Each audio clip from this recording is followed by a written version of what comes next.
Okay, so it's that time of year again. Usually, I think this is January, but I got about an hour here free, so I'm going to do this.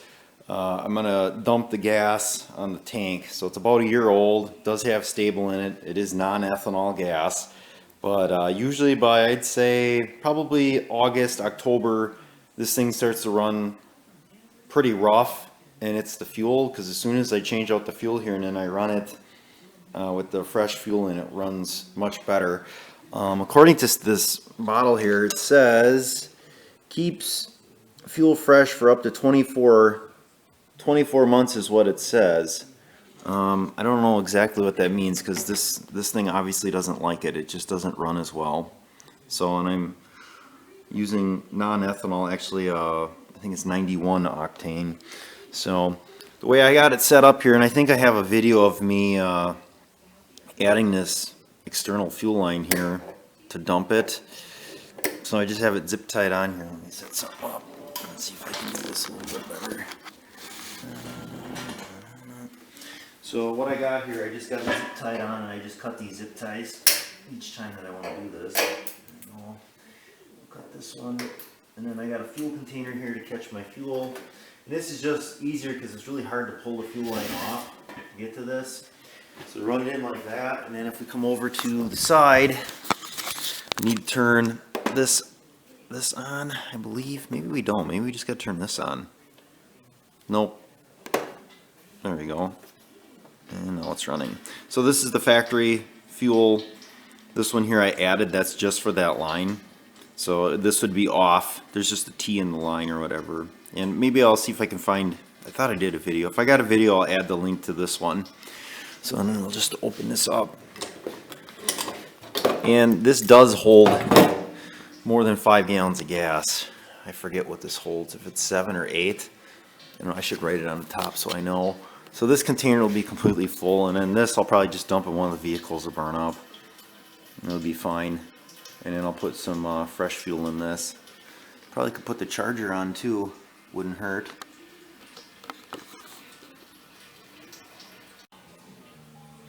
Alright, so I made some adjustments here. I think I did this last time. So I wanted to get it a little bit taller, just so that the fuel would drain quicker.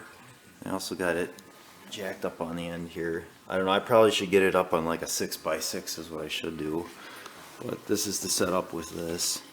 So there's the T that's in line. And this is the line right here that goes to my valve, and then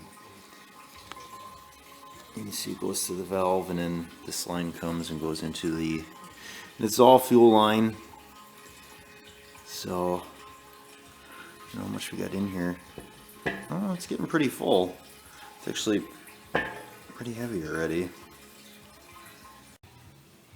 I was actually just checking the oil filter here, and it looks like the last time I changed oil was 2015. March 8th, and that was at 5 hours. Right now there's 12 hours on the machine, so it's definitely overdue for oil change. I might do that too right away. Alright, we just got her finished here. There's nothing else coming out. Now I'm sure there's still some in this line, and there it is. It's good.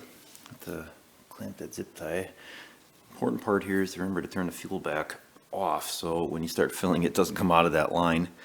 So that's that. Now I'll have to get some no ethanol 91, fill this thing back up, and then I'm going to run it and do an oil change on it right away too. We'll do that all in the same video. Alright, so I got my fuel here, and what I use is this stable here, and it says that the proper ratio is 2.5, or 1 ounce treats 2.5 gallons of fuel. So this is a 5-gallon container. So the way I do this is I fill this up on their little thing here. You just kind of push until you get it filled up to 1 ounce. And I like to go over a little bit because it really doesn't hurt if you put more in. I think if you double it up, it's supposed to last twice as long or something like that. I only have to look at the directions.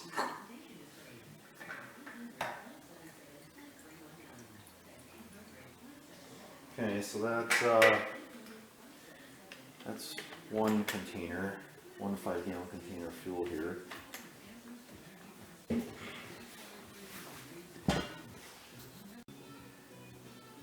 Okay, so I got the first 5 gallons in, and according to the fuel gauge here, it's showing about half or maybe a little bit more than half. I think this tank only holds, I want to say 7, maybe 7.5. And I know, according to the gauge there, it shows the circle's not always all the way full.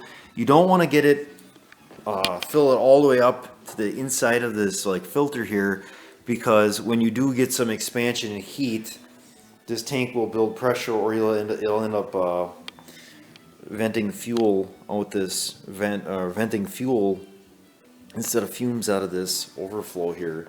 So you want to make sure you don't get it too full, and then check it. Just to note, the fuel that I run is 91 octane, no ethanol, and I run that in everything. It all has stable. I add stable every time just because it's a good measure, because even if it sits 30 days, I guess gas doesn't last long. I only use galvanized metal containers too. I don't use plastic. So for whatever that's worth. So I'm going to top this off or get this a little closer to full, and then I'm going to run it. Okay, so that's all I'm putting in for fuel. It's pretty close to being all the way full. If I were to guess, I'd say it's got to be about 7.5, 8 gallons, because there's not much left in that second 5-gallon container. So I'll set it up here and give it a run here. This is a cold start, and probably at least a month since it's been run. Let's see. It's gonna be on. Is that off? I guess this was on the whole time. Let's see what happens. Oh man, almost had it.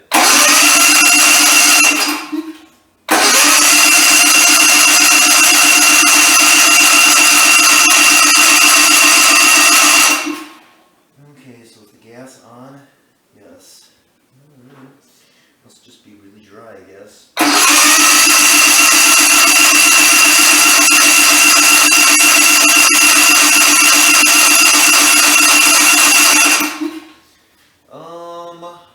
Let me check on this. Okay, so you can probably hear it. I got it running. I pulled a choke more. There must have been what was left in the bowl that I got at the pop there. Now I got it running outside here.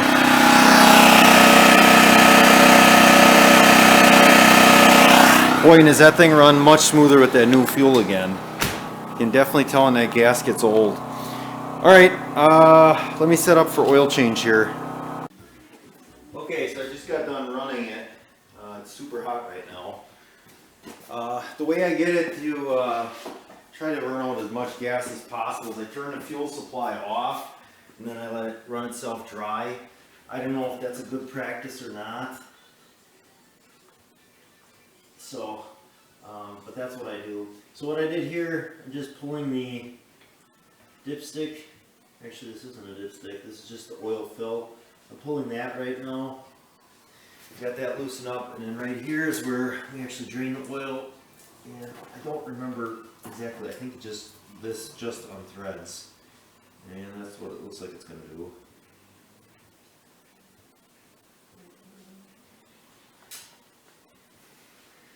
Oh, that is draining extremely slow.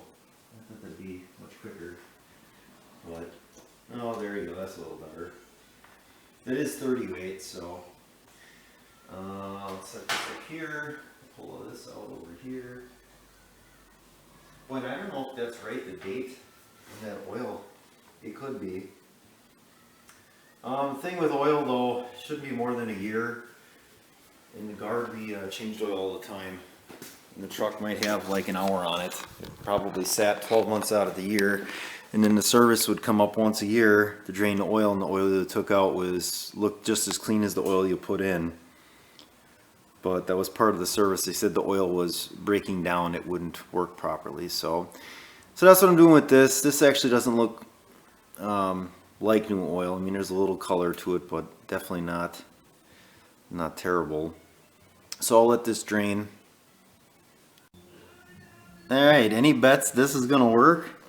I think the last time I changed oil, I put this up on blocks, level it out, and that way I could get the oil pan underneath. So what I did here was try to create a catch here to direct it towards the pan.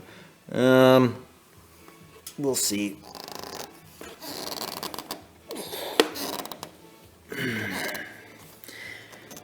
I'm not placing too much stock in this. Maybe if I drain it really slow. Oh, look at that, so far so good. I think if we end up with a gusher here, my bag's gonna sag out. That's not too bad. So what I was looking for was like a piece of aluminum that I could bend up. It's always good to have some flat stock aluminum for like trim or siding type. You can put a nice V-groove in it and use that to direct your oil where you need it to go. I have an abundance of grocery bags, paper grocery bags, which is sometimes hard to find a use for, but I hate to throw them away because they come in handy every once in a while. Oops. So, yeah, I think that's gonna work. Look at that. So there you go. Adapt and overcome. Okay, so I got the first quart in, and I wrote down it takes 1.5. Note to self, I need to buy a funnel. So again, this is a repurposed grocery bag that I've been using as a funnel. It seems to be working so far. I'm not gonna show you me dumping oil into this thing because that's a waste of time. So let me get this next half quart in, and then I don't know, I guess we'll check it. Okay, so we're looking in the oil fill here. This is also where you check the oil, and it says it should be at the bottom of the threads, which that's kind of what it looks like to me. I was actually 4 ounces short of 1.5 quarts, so I'm just gonna leave it. I think it's fine, I'll run it. Real quick here on the type of oil I used. I've been doing a lot of thinking about engine oils and filters, and I know I'll probably get crucified for using a Fram. I'll hear about it all over YouTube. Here's the thing. The last time I had engine failure on anything that I've ever driven or run was never. So, yeah. The oil I put in is Valvoline 30 weight, and I almost bought the off-the-wall brand Resolute just because it had the exact, and this isn't going to focus, is it? No, I'm not going to get that to focus. The same API service, which is SN. And I'm like, well, if it's meeting some sort of service or some sort of specification, the oil can't be all terrible. And in this day and age, I really don't think you're going to end up with engine failure from running cheap oil. So I may change that just because what's the point? Even with like my cars and stuff, like, hey, you know what? After 200,000 miles, I'd like to get a different car because I'm sick of driving this one. So I don't know. I don't know how important that really is. And you think of like farmers too. They buy the cheapest oil possible. They'll usually buy it by the drum. It's whatever the guy's got on the truck. And then when they change oil, it's way over hours usually. When they can get it, when they get around to it is when they change oil. You know, it's not so much by the book. It's like, well, once we're done with crop, then we'll get it in and hopefully change the oil and get around to it. So it could be over on hours, it could be over on time, and their stuff just keeps trolling along. So, yep.